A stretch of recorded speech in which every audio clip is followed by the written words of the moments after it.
एक बार हरिद्वार में कोई पर्व था तो सब गंगा जी नहा रहे थे। माता पार्वती जी ने कहा कितने पुण्यात्मा भारतवासी हैं, देखो हरिद्वार में गंगा नहा रहे हैं। तो उनका पानी में तो बहुत डुबकी मार रहे हैं, गंगा में तो एक ही दो मार रहे हैं। उनका भगवान समझी नहीं, धारा तो वही है। बोले इनमें विश्वास की कमी है, एक ही दो कोई गंगा नहा रहा है, सब नहीं रहा। मैं तुम्हें परीक्षा करके दिखाऊं? बोले प्रभु दिखाओ, ये तो हमें लग रहा है सब गंगा नहा रहे। तो वहीं से फिसल करके गड्ढे में गिर जाने वाले वृद्ध रूप को धारण किया और वो नाटक किया। पार्वती जी से कहा तुम साधारण नारी रूप रख करके यहां बैठो और सबसे कहो जो मैं कहूं कि भैया हमारे पति को निकाल दीजिए, मेरे में सामर्थ्य नहीं कि मैं निकाल सकूं, थोड़ा सहयोग कर दीजिए। पर रुको, यदि आप निष्पाप हो तो मेरे पति को छूना नहीं तो भस्म हो जाओगे। जो निकले भैया हमारे पति को थोड़ा सहयोग करके निकलवा दीजिए। वो जो ही निकालने के लिए तो कहा निष्पाप हो तो, नहीं तो भस्म हो जाओगे। तो अंदर आता पाप तो बहुत किए हैं।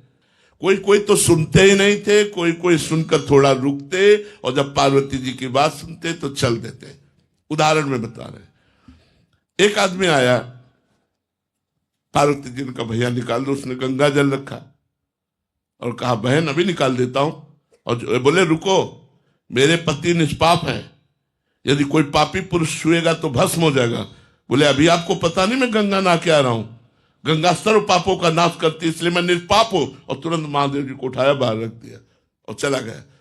पार्वती जी से कहा केवल एक गंगा नहाया इसने। तो बोले प्रभु नहाया तो सब। बोले विश्वास और भावना की कमी।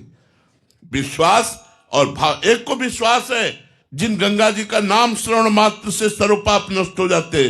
गंगा गंगा यो ब्रियाति योजना नाम सतैरप, 100 कोस से दूर कोई बोले गंगा गंगा तो उसका पाप नष्ट हो जाता है। मैं तो गंगा में स्नान करके आ रहा हूं, अब मैं पापी कैसे रह सकता हूं? उसको विश्वास है, विश्वास के कारण उसने महादेव जी को 1 मिनट में बाहर निकाल के रख दिया और उसी को महादेव जी ने कहा ये गंगा स्नान करके आ रहा है। तो हम लोग भागवत सुनकर मनोरंजन करते हैं, भागवत सुनकर मनन नहीं करते, भागवत सुनकर भागवत का आचरण नहीं धारण करते। इसीलिए हमें विश्वास नहीं कि हमारा मोक्ष होगा कि नहीं।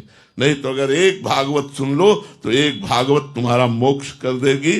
जब पापी धुंधकारी एक भागवत सुनता है तो उसके लिए विमान आता है और भगवान को प्राप्त होता है। उसी समय गोकर्ण जी पूछते हैं सैकड़ों विमान क्यों नहीं लाए? क्योंकि सैकड़ों लोगों ने सुना। तो बोले इसलिए नहीं लाए, इन लोगों ने मनन नहीं किया।